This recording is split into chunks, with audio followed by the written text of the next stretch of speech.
So hey guys, welcome back to my channel Rakesh lifestyle and daily ব্লগে। আজকে আবারও চলে এলাম একটা নতুন ভিডিও নিয়ে। পুরো ভিডিওটা দেখো, আশা করি ভালো লাগবে। তো দেখো, আজকে সকাল সকাল উঠে গেছি আর বাচ্চাদেরকেও কিন্তু তুলে দিয়েছি। ওরা এখন বাইরে ব্রাশ করছে আর এদিকটা আগে আমি বিছানাটা গুছিয়ে নিচ্ছি।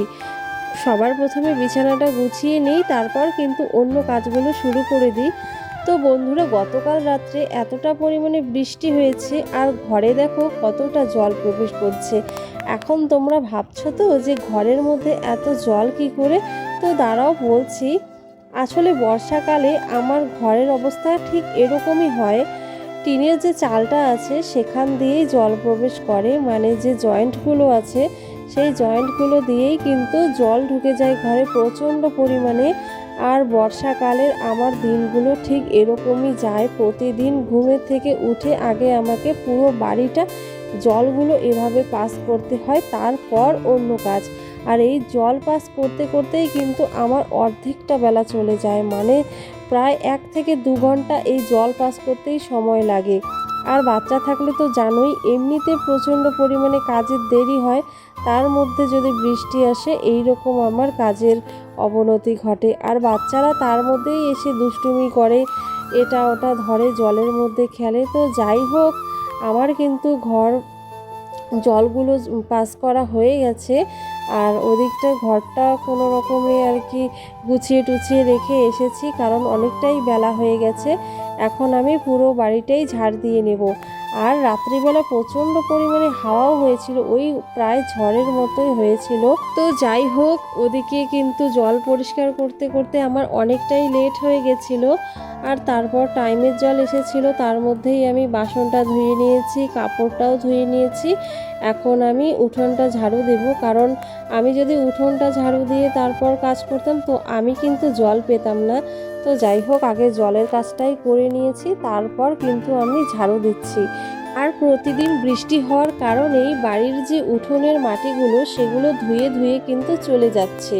তো কিছুতেই আটকাতে পারছি না, আর মাটিগুলো ধুয়ে গেলে তো খুবই খারাপ লাগছে আমার। তো যাই হোক, আমি কিন্তু এখন পাতাগুলোকে এইভাবেই, যে ধোয়া জায়গাগুলো আছে না, যেখান থেকে মাটিটা ধুয়ে চলে যাচ্ছে সেই জায়গাটাতেই মানে ভরাট করার চেষ্টা করছি পাতাগুলো দিয়ে দিয়ে। তাই জন্য কিন্তু পাতাগুলো এদিকটাতেই দিয়ে রাখি, কারণ আরও যদি আমি এই জায়গাটা ফাঁকা রাখি তাহলে আবারও বৃষ্টি হয়ে আবারও জায়গাটা গর্ত হয়ে যাবে। তো তার জন্যই এরকম করি আর কি।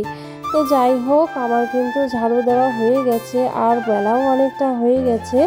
আমি এখন তাড়াতাড়ি করে জামা কাপড়গুলো মেলছি। আকাশ কিন্তু মেঘলা, রোদ ওঠেনি। আর বাচ্চা থাকলে রোজ দিন জামা কাপড় হয়, এমনিতেও তো অনেক জামা কাপড় হয় প্রত্যেকটা বাড়িতেই। তো তেমনই জামা কাপড়গুলো মেলেই দিলাম। আর দেখো, গাছটাতে কতগুলো ফুল ফুটেছে, আর এই ফুলগুলো দেখলে না সত্যিই মনটা ভীষণ ভালো হয়ে যায়। তো যাই হোক, আমার কিন্তু ওদিকটায় রান্না বান্না হয়ে গেছে, ছেলেও খেয়ে স্কুলে চলে গেছে। তারপরে আমি দেখো স্নান করে চলে এসেছি ফুল তুলতে। এখন যাচ্ছি ঠাকুরের পুজো দিতে। তো পুজোটা দেওয়া কমপ্লিট করে তারপরে খেয়ে নেব।